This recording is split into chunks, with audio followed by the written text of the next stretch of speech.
Estoy sorprendido, jamás me imaginé, primero, gratitud gigantesca tengo por conocer a Sebi Benja, ¿cierto? Los felicito, les mando un abrazo eterno, lleno de amor a ustedes por lo que están haciendo, estar generando esta comunidad donde hay más de 150 personas conectadas, levantando lo que el ser humano está entrando en una frecuencia absolutamente extraordinaria. Hay que agradecerle a Ricardo, a Eddie, ¿cierto? Por la invitación, por Ani también, que hicieron posible que estuviera acá y conocerlo a usted. Para mí es realmente maravilloso. Agradecer a todas las personas que están acá en este momento, un día domingo, donde perfectamente podríamos estar conectados a Netflix, ¿cierto? O durmiendo una siesta o quién sabe qué, sino que estamos desarrollando aquello que el ser humano intuye internamente, que es el desarrollo personal y que ha estado tan dejado de lado por las distracciones continuas en este formato de vida occidental. Así que primero agradecerle de verdad, Benja, Seda, lo que están haciendo es extraordinario. Así que mucha gratitud por ustedes, 21, 25 años, imagínate, yo a esa edad estaba en cualquier parte menos en la conexión conmigo, pero es parte del juego, son parte de las nuevas eras que están ocurriendo. Y bueno, sin más emoción tengo, les quiero, yo creo que algo que dijeron con la presentación que hicieron ustedes, dijeron bastante, la Ujú. solución parece muy sencilla, el problema es que es muy sencilla, pero no es fácil. Y hay un matiz muy interesante que me gustaría abordar, que tiene que ver con la drogadicción que tenemos nosotros del punto de vista de la mente. Somos drogos o drogadictos de nuestra mente y eso es importante reconocerlo para ser compasivos con nuestra incapacidad de poder conectar con la presencia presente, ¿ya? Porque se ha hablado mucho, ¿cierto?, del momento presente y como que de repente nos aferramos a tener que, ¿cierto?, al deber ser o al deber estar presente y pasamos de un deseo externo al deseo de estar presente y mantenemos, ¿cierto?, la misma ansia. Y Al-Búa decía, ¿cierto?, el mundo está lleno de sufrimiento, la raíz del sufrimiento es el apego o la ansia, más que el deseo en sí mismo es la ansia, pero él decía el deseo ansioso. Entonces hay que tener mucho cuidado cuando la búsqueda de esta espiritualidad radica en la ansia por ser espirituales. Esto parece paradójico, pero es muy interesante lo que esconde esa necesidad de verse o sentirse espiritual. Entonces, primero quiero contextualizar un poco a Eckhart Tolle, ¿cierto? Como a él y como a muchas personas le ha pasado, ¿cierto? El despertar o este cuestionamiento o este desvelo ocurre desde la crisis profunda. Y lo que está ocurriendo con el planeta es eso, es una profunda crisis planetaria y que impacta a todos los seres sintientes en mayor o menor medida en diferentes situaciones o circunstancias vitales, en salud, en situaciones económicas, situaciones laborales, relacionales, etcétera. Siempre hay un conflicto que te entrega la posibilidad de cuestionar tu forma de existencia. Y si nos remontamos a los últimos 2000 años, ¿cierto? La era cristiana, con el tremendo mensajero, el tremendo sabio, ¿cierto? Místico de Jesús, tergiversado por las multiplicidades de religiones, ¿cierto? Después, pero el sabio místico dijo algo muy sencillo. Hablaba, ¿cierto? Hablaba de un Dios, hablaba del Espíritu Santo, se hablaba del infierno y se hablaba del cielo. Pero cuando uno analiza a la luz de la inteligencia intuitiva de hoy, nos damos cuenta que él intentaba hablarle a una gran cantidad de seres analfabetos de esa época, ¿cierto? A través de parábolas, a través de historias, no a través de los tecnicismos científicos espirituales que él, por supuesto, que sabía, sino que intentó hacerlos remover el suelo a través de historias y parábolas interesantes, donde jamás le entregó el pescado en la mano, sino que le enseñó a pescar, salvo cuando reprodujo los peces, ¿cierto? Pero si nos remontamos a esa época y hasta ahora han pasado 2000 años de evolución, y en esa época teníamos a la mujer lapidada, ¿cierto? Cuando era visto con otro hombre o cuando era sospechaba que estaba haciendo algo que no era bueno en esa época, se le impedía acceder a la Sagrada Escritura. Y ahora pasa lo mismo, solamente con otros formatos, ¿cierto? Se le viola, se le aísla, se le inhibe, etc. ¿Por qué? Porque estos 2000 años ha ocurrido lo que se llama un patriarcado inconsciente, donde Eckhart lo dice clarito, la inconsciencia ordinaria o la inconsciencia superficial que gobierna la inconsciencia profunda es el pan de cada día, es el modus operandi, ¿cierto?, del formato occidental en la Tierra. ¿Y qué genera eso? Genera que han pasado 2000 años con gran cantidad de avances tecnológicos, ¿cierto? Donde la ciencia ha aumentado, donde pasamos de una Tierra plana a una Tierra esférica, donde pasamos del el geocentrismo al heliocentrismo. Miles de cosas interesantes, pero lo único que no ha ocurrido, ¿cierto?, es un desarrollo conciencial. Ha ocurrido todo menos eso. Y eso es el gran momento planetario que está ocurriendo hoy en día, donde la Tierra cambia de octava planetaria, cambia de octava vibracional y nos entrega la tremenda chance de cuestionar, ¿cierto? El cuestionamiento reflexivo. Y del cuestionamiento reflexivo, yo creo que muchos de los que estamos acá hemos vivido eso, que el dogma imperante o el paradigma imperante en esa cosmovisión del logos, que era gobernado por la lógica y la razón, ya no cabe en nosotros, ya no nos sirve, no tiene sustento, porque ahora aparece esa inteligencia intuitiva que nos hace disonar con lo que nos han mostrado y permite entonces entrar en crisis existencial, como me pasó a mí hace 10 años atrás, donde teniendo todo el checklist, ¿cierto?, adecuado, veo que no tengo nada y estoy profundamente infeliz. Y Eckhart Tolle también lo dice, todos van a vivir ese momento de oscuridad, todo, y va a ser la posibilidad, porque tampoco va a ocurrir de facto que tú despiertes, pero te entrega la chance al despertar. Y hoy día, entonces, en forma masiva, a través de esta crisis planetaria, se le entrega la chance a todos los seres que están en un momento de incomodidad. De decir, ¿saben qué? Voy a dejar de rechazar, de resistir, y voy a empezar a aceptar y agradecer.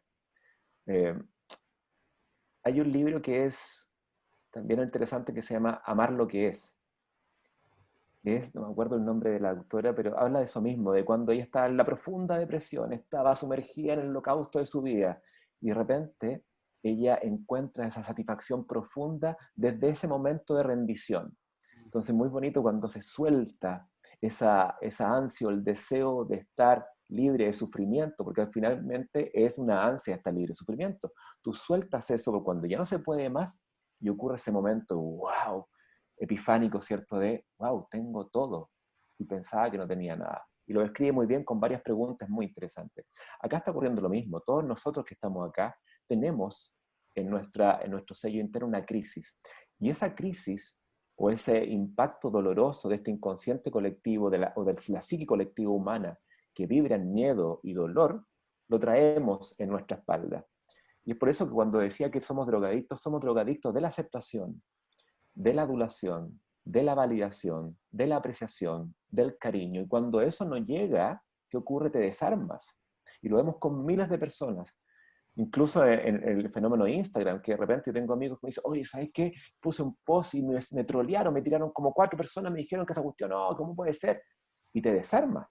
Porque mientras todo marche como queremos, mientras te vayan diciendo que está muy bien, te hagan cariñito, te quieran, tú vibras en amor. Pero basta que le peguen a tu ego, ¿cierto? A tu sombra, que te espejeen un poco afuera, cuando ese amor nunca existió. Lo que existía solamente era un apego ansioso a la validación externa. Entonces, la gran droga es eso, es no tener la identidad del ser porque no he conectado con el ser. Solamente estoy viviendo desde la identificación de la mente a través del paradigma de los dominios de la mente, que solamente habita el ego. ¿Y el ego es malo? No, el ego es lo que te rescató, es aquella madre mental que lo que quiere para ti es lo mejor y quiere lo mejor siempre. Entonces, cualquier cosa que te vaya a atacar, ella te dice, no, no, no, tú eres el mejor, nunca confíes en lo que te están diciendo. Entonces, siempre trata de cuidarte y aferrarse a eso, te mantiene en un sufrimiento eterno. Entonces, es interesante cómo ahora podemos entender que cuando vivimos en el patrón mente, nuestra condición humana está supeditado siempre a quedar a merced de lo que dicen, de lo que hacen, de cómo me miran, de cómo me hablan, de cómo me escriben, de las situaciones externas, de los hechos, de los eventos. Todo eso determina cómo yo me sienta.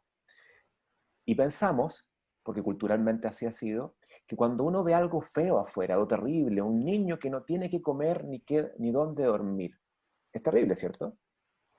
Pero eso te tiene que perturbar o la perturbación interna es solamente un patrón adoctrinado, un programa mental adoctrinado, porque yo perfectamente puedo tomar acción contra eso si es que puedo tomar acción, pero no tengo por qué verme perturbado. La perturbación viene de un programa mental que se activa, que es el programa de sobrevivencia humana, que le llamo en el libro, ¿cierto?, el cerebro miedo, que traemos todos prendidos. Entonces, cuando hablamos, cuando todas las metáforas místicas hablan del despertar, es porque cuando nacemos, traemos todo nuestro acervo galáctico, cosmológico, espiritual, prendido, se apaga con el adoctrinamiento social, familiar, cultural, social, y por supuesto que lo que ocurre ahí es que el resto del tiempo yo solamente reverbero en esas redes neurales que adquirí. Y en cada proceso de formación y de adoctrinamiento desde la infancia, quedan heridas. Y esas heridas determinan tu personalidad en base a las heridas que viviste. Entonces tú piensas que eres así. Y vamos viviendo un formato de pensamientos y emociones y acciones y comportamientos completamente irreflexivos, sino que automatizados. Ahora entonces el poder de la hora nos dice, ojo, todo esto que tú tienes de adoctrinamiento es un programa que tú puedes reescribir. Y tú puedes, como la otra vez se me ocurrió, de hecho la semana pasada, una frase, a ver si me la agarran, o si tiene sentido para ustedes, me refiero. Dice, los avances tecnológicos sobrevienen de responder nuevas preguntas. La transformación humana, en cambio, del cuestionar viejas respuestas. Fíjese que interesante porque cada vez que yo empecé a cuestionar aquellas cosas que dábamos por sentado, es cuando yo empecé a crecer, cuando empecé a darme cuenta que aquello que estaba escrito no me resonaba en nada, ni en medicina, ni en salud, ¿cierto? Que es lo que más me dediqué en esa época, ¿cierto? Hasta que llego en forma de rebote al desarrollo personal. Porque yo después de 12 años de medicina pensé que sabía algo de salud y no sabía nada de salud, porque era un programa adoctrinado, inducido por la élite, que me generaba que en la malla curricular yo dijera, mira, esto es lo que hay y esto es lo que yo me voy a enfrentar, y esta es la medicina. Y eso no es así.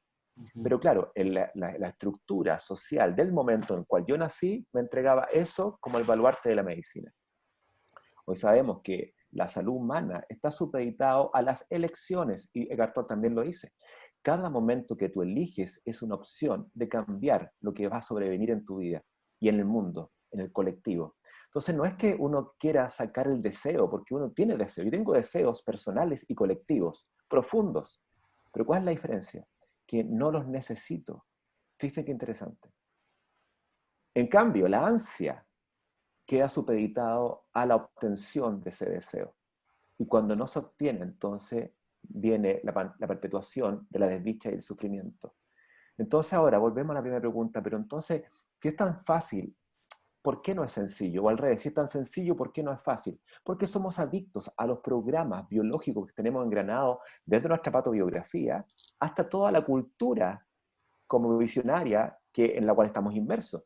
Toda esta psiquis colectiva o campo mórfico de Rupert Sheldrake o el inconsciente colectivo de Carl Gustav Jung es lo mismo. Todo habla de una carga opresiva, de un paraguas, pero que tiene una fisura, que es la fisura que nos comunica con los espacios o los dominios más allá de la mente. Lo que se llama en la neurocuantología el espacio supramental o los niveles supramentales de conciencia. Y ahí entonces viene lo entretenido, porque también desde la neurociencia sabemos que ahora, el momento presente, ¿qué nos va entregando? Nos va entregando integración cerebral. Es decir, aquel cerebro reptiliano, el más básico, luego el límbico de las emociones y el placer y el miedo, y luego la neocorteza de la reflexión consciente, tenemos una posibilidad de empezar a integrar redes neurales que antes han permanecido inactivas. Entonces, cuando Eckhart dice, es que somos inconscientes, es absolutamente, pero tenemos la potencialidad de conciencia. Y eso es lo más extraordinario, que desde el punto de vista de las metáforas místicas del despertar, tenemos la posibilidad de despertar. También hace 2 años también inventé una frase que dice, cuando naces te has dormido, cuando mueres despiertas. Sin embargo, el desafío es que mientras duermas, despiertes sin morir. Es interesante también, porque ahora que estamos dormidos, podemos despertar sin necesidad de morir, entendiendo como el traspaso a otra fase vivencial de la existencia material. Pero estamos dormidos y podemos vivir la vida entera con el patrón ego, donde busco el bienestar y me alejo del dolor. Busco el bienestar y me alejo del dolor. Y las personas entonces que están logrando aquello, que están con mucho bienestar, ¿cierto? Que han logrado surfear las olas del dolor, ¿por qué ellos van a cambiar algo? ¿Cierto? La pregunta es que en algún momento esos bienestares sin sustancialidad, sin satisfacción profunda, van a pegarte fuerte. Y nos van a pegar. ¿Y nos van a pegar cuándo? Cuando dejemos de estar distraídos, cuando vivemos en ese espacio donde no estamos distraídos, no estamos trabajando, no estamos durmiendo, no estamos comiendo, no estamos viendo tele, estamos con nosotros. Por lo general ocurre en ese momento donde te estás quedando dormido. A mí me pasó, donde estás acostado con la cabeza al lado izquierdo, ¿cierto? Luces apagadas, no estás comiendo, no estás leyendo, no estás viendo tele, no estás trabajando, estás contigo. Y viene como un desasosiego interno, como una sensación extraña, como, oye, y tu alma te está diciendo, dame más, ¿qué es esto? ¿Qué es Ujú. lo que me estás entregando? Me estás entregando un rol hijo, un rol hermano, un rol papá, un rol abuela, un rol tío, un rol trabajador. ¿Qué es eso? Dame más. De ahí vemos que la mente, ¿cierto? Viene al rescate y te dice, ojo, que mira todo lo que tienes. Tienes a tu señora al lado, tienes un auto afuera, tienes comida en el refrigerador, tienes un techo hermoso, un trabajo que amas, unas personas que disfrutas y amas también, pero no te tienes a ti. Entonces, la práctica, finalmente empezamos a entender que la práctica es la única chance en la fase inicial de lograr identificar esa fisura del paraguas al inconsciente colectivo doloroso para acceder a ese estado supramental que muchas veces en forma completamente casual coordinamos con esa fisura. Y esos momentos epifánicos, wow, qué lindo, que algo está ocurriendo, me siento bien así tal cual, sin nada afuera. De repente volvemos porque es una fisura muy pequeña. Ahora entonces sabemos que ante la presencia presente, que es el trabajo de la presencia presente, y cultivar ese momento presente, inicialmente a través de la voluntad, ¿cierto? Vamos generando estas redes neurales hermosas que comunican al cerebro del miedo con las áreas que permiten, en vez de reaccionar desde el miedo, responder desde el amor. Porque finalmente esa fisura comunica al estado amoroso natural del ser humano. Entonces, San Agustín decía, ama y haz lo que quieras. Mira qué interesante, 6 palabras y lo profundo que significa. Porque cuando estamos en amor perfecto, no cabe una gota de miedo ni temor. Porque el amor es un estado del ser, no es que yo te amo a ti. Y para acceder entonces a a esa cascada de amor, yo requiero conectar con esa fisura que más allá de los dominios de la mente aparece ese estado ecuánime, de dicha, de placer, de satisfacción, de alegría, de felicidad, de abundancia, porque ese es el estado natural del ser humano, pero que está nublado en este campo de inconsciente colectivo y la trama de la existencia un poco viene desde ahí, de identificar primero que estamos atrapados con nuestro, yo le llamo, identifica al torturador, Ujú. comprende su existencia y trasciende su presencia. También es interesante, logro identificar que soy preso de un torturador que es la mente cuando no la domino yo, ¿cierto? O comprendo su existencia porque hay un pasado colectivo de negativismo gigantesco, Ujú. pero tengo la posibilidad de trascender su presencia.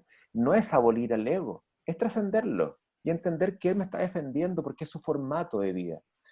Entonces hoy sabemos que las prácticas cotidianas de presencia presente, cualquiera sea, poniendo el foco atencional voluntariamente en mis percepciones internas, en mi ritmo cardíaco, en mi respiración, en el sonido de mi peristaltismo intestinal, en mi pulso, en las percepciones del cuerpo del aire que estoy sintiendo, en el ruido de un pajarito, en el aroma de una rosa, o efectivamente técnicas más profundas como las contemplaciones o las meditaciones, en las cuales yo voy entrenando el momento presente a través de voluntad, ¿cierto? Disciplina, para que estas redes neurales se vayan creando. Y entonces el relevo que ocurría ante cualquier evento externo, que era reaccionar del desmiedo, me permite ahora responder desde el amor, sin reaccionar. La misma situación, diferente output mío. Eso significa que tengo una mente más regulada, perdón, tengo un cerebro más integrado y por consecuencia una mente regulada. Y una mente regulada siempre es de un paradigma holista, porque entiende la unicidad total, la integración total del ser humano con los seres sintientes y con todo lo que existe. Entonces, Eckhart Tolle nos da la tremenda guía de mostrar que el momento presente habita para nuestra disciplina y que de la disciplina aparece donde yo, después de trabajar diariamente en alguna disciplina, momento presente, el resto del día de la cotidianeidad yo lo voy expresando en mis respuestas diarias. Es muy hermoso. No, bueno, primero te quería hacer una pregunta específica, pero te quería primero dar las gracias. El abrazo que nos diste, te mandamos uno por dos desde acá, desde Israel a la Gracias. distancia. Eh, Gracias por acompañarnos. Hay tantas cosas que dijiste tan profundo. Se me quedó una que te quería preguntar, que dijiste que nosotros hacemos conexiones, o sea, cuando hacemos estas prácticas en el día a día, literalmente se hacen conexiones en el cerebro. ¿Nos podrías explicar eso un poquito mejor? Claro, la ciencia de la neurobiología ha avanzado mucho y por eso que se armó el 2003 una revista que se llama la neurocuantología, que es la integración o la vinculación desde la neurobiología y la mecánica cuántica, ¿cierto? Esa mecánica cuántica que no nos han querido enseñar. ¿Por qué? Porque encierra la potencialidad del ser humano, donde eres parte de la co-creación de la realidad. Y más allá de transformar la realidad, lo que ocurre con un cerebro integrado es cambiar la percepción de él. Entonces dejas de verlos con los ojos de la carencia y lo negativo y lo empiezas a ver con los ojos de la abundancia y la satisfacción. Y eso es todo. Ahí está la gracia de la co-creación. No es que tú vayas a crear acá un Lamborghini porque estoy intencionando, ¿no es cierto? No, no funciona así. Funciona en base a tu frecuencia. Cuando tú cambias tu formato de pensamiento a través de prácticas cotidianas y te alejas del programa miedo y entrenas al programa amor, ocurre lo que se llama la neuroplasticidad dependiente de la experiencia. Y eso es muy bonito, porque no basta solamente con querer responder en forma amorosa a las situaciones del cotidiano. No basta solo con eso, lamentablemente requiere un trabajo. Y es por eso que todas las prácticas y todos los avatares y todos los maestros que han bajado para acá a contarnos un poco el cuento de la espiritualidad intrínseca del ser humano, ha dicho lo mismo, métanse para adentro. Desde el oráculo de Delfos, ¿cierto? En el templo de Apolo, conócete a ti mismo. Pero nadie ha hecho caso porque la lid nos tiene distraídos, nos tiene acojonados con el trabajo, porque el trabajo dignifica.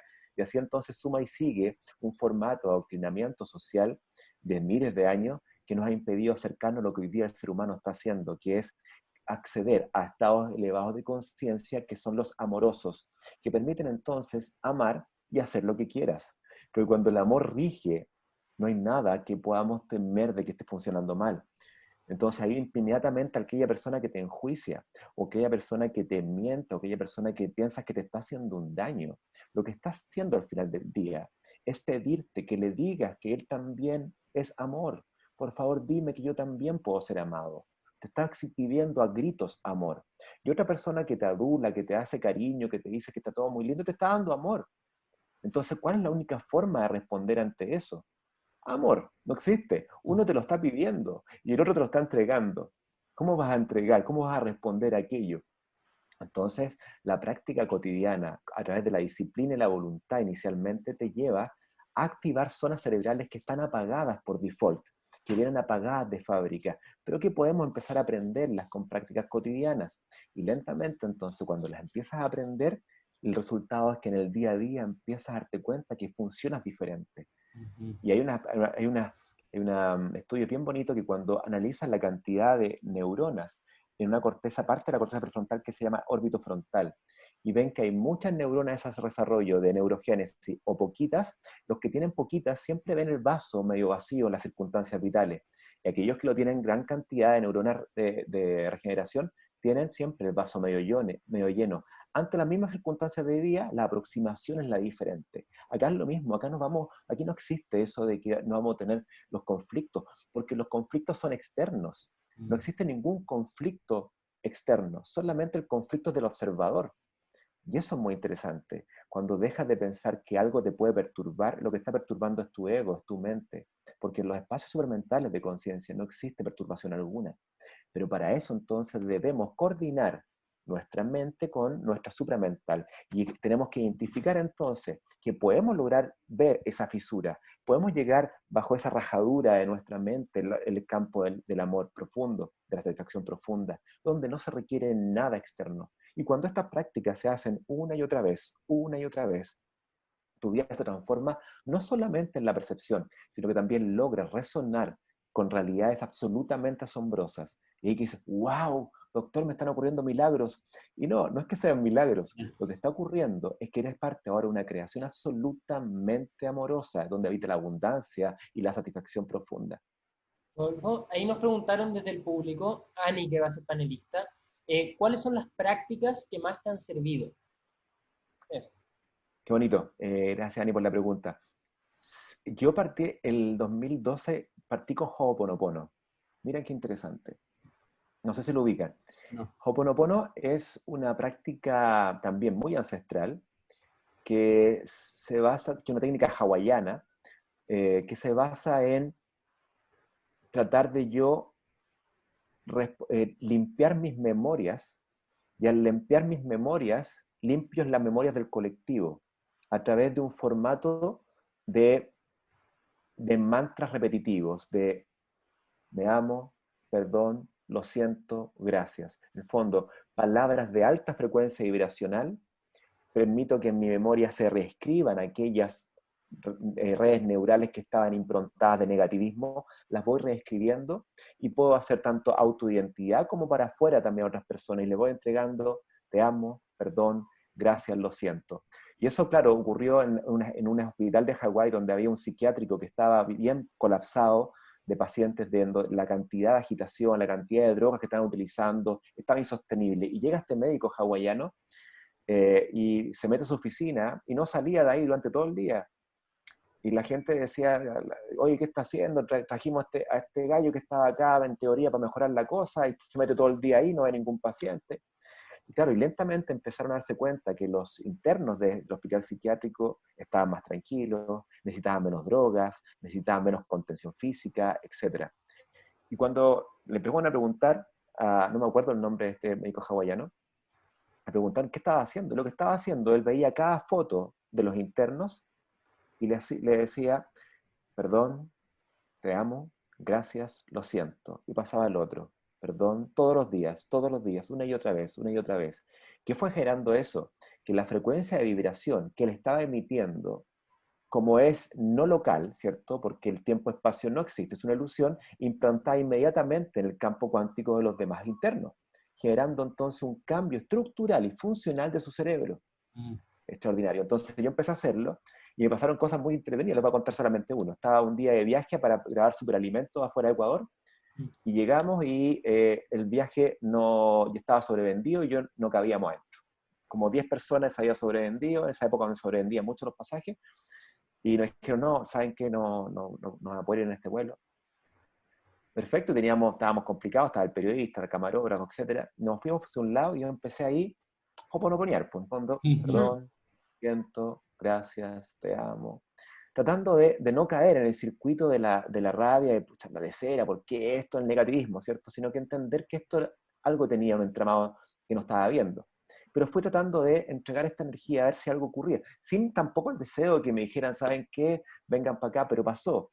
12 minutos exactos bastaron para que se acercara a una de las niñas de LAN. Me dijeron, ustedes son el grupo que va me dijeron el nombre de donde íbamos a Ecuador con un parte del programa donde estábamos grabando. Sí, nosotros somos. Pasen porque tenemos la posibilidad de que ustedes se vayan a este vuelo. Y así me pasaron varias cosas como de creación de realidades que uno dice, pero son casualidades. Podemos pensar que son casualidades.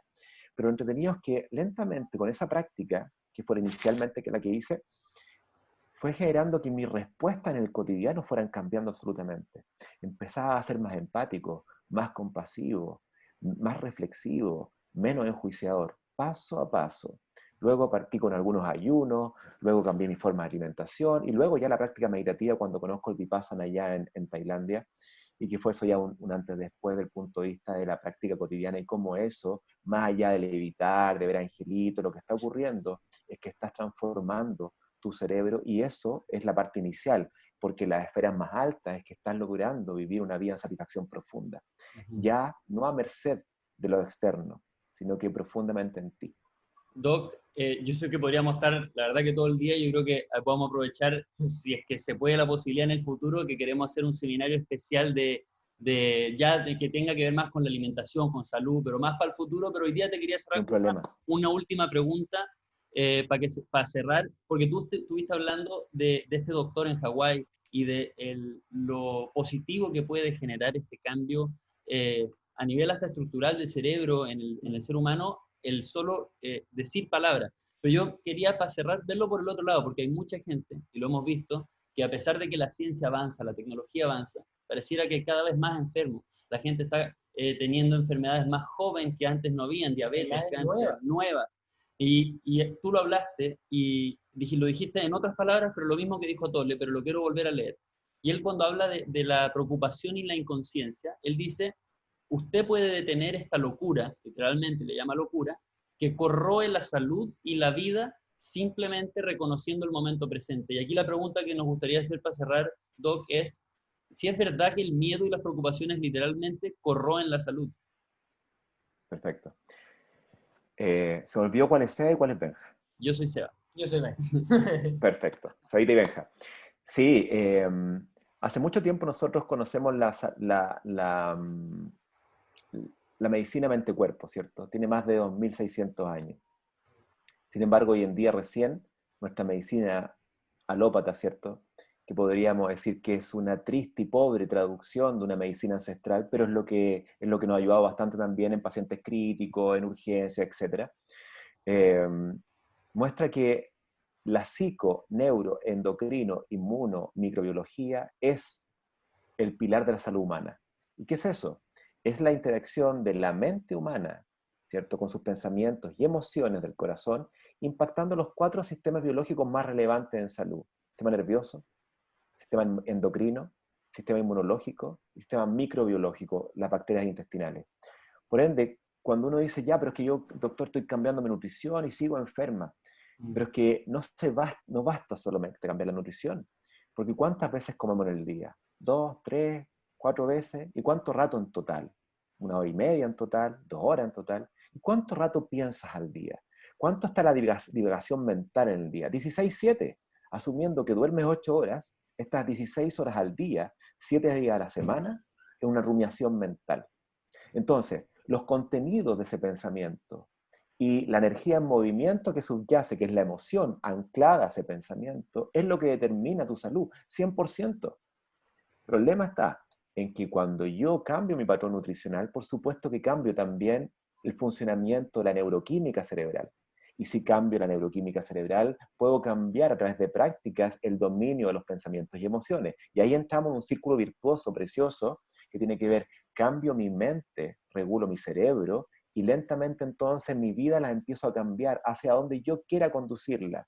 Mis relaciones personales, mis relaciones laborales, mis relaciones con la comida, mis relaciones con mi cuerpo, todo lo cambio, pero desde un amor propio profundo. Versus, estoy en miedo y quiero cambiar porque tengo miedo. Es insustancial. Y ahí yo he escuchado sobre la bacteria intestinal, que es como un segundo cerebro. ¿Es tan así y afecta tanto los pensamientos? Sí, claramente. La microbiota intestinal, que son las bacterias y virus de nuestro intestino, son los que gobiernan la salud física y mental del ser humano. Nosotros somos organismos microbianos humanos, en ese orden. Tenemos más bacterias y virus en nuestro cuerpo que células humanas. Y la tecnología de ellas tiene 3.500 millones de años. El ser humano, el aluminio, tiene 7 millones. Ellos tienen 3.500 millones. Imagínense la tecnología de avanzada. Pero no los vemos, entonces los subestimamos. Y empezamos la guerra, ¿cierto?, contra ellos. La guerra contra las bacterias basada en el paradigma Koch y Pasteur, ¿cierto? Sin embargo, tenemos que entender que hay un pacto microbiano hecho hace 7 millones de años, que es cuidarlas a ellas. ¿Y qué comen ellas? Comen 2 cosas, fibra y polifenoles. ¿Y de qué se alimentan de la mente? De amor y emociones elevadas. ¿Dónde está eso? En las plantas y en el momento presente. Entonces está todo completamente integrado. Tenemos una microbiota robusta y sana, diversa, y por supuesto que va a gobernar la salud y no la enfermedad. Gracias, Doc. Muchas gracias, en Increíble. serio. Gracias. Uf. Muchas gracias a ustedes por la invitación, Seba, Benja, Eddie, Ani, todos los que están ahí. Realmente para mí es un gusto poder compartir desde mi vereda. Lo hago con mucha pasión. Sé que a veces sueno como vehemente, pero es porque esto me apasiona, es mi vida y Los quiero mucho, muchas gracias. Y para cuando quieran, Benja y Seba, cuenten conmigo en cualquier momento. Muchísimas gracias. Nos vemos muy pronto y cuando estemos en Santiago, Chile, nos vamos a conocer y dar un fuerte abrazo. De todas maneras, nos pegamos un fuerte abrazo ahí. Exacto. Un beso para todas y a todos. Muchas gracias por estar aquí. Chao. ¿Me puedo quedar acá un ratito, no? ¿Me Por puedo quedar un ratito? supuesto, por supuesto.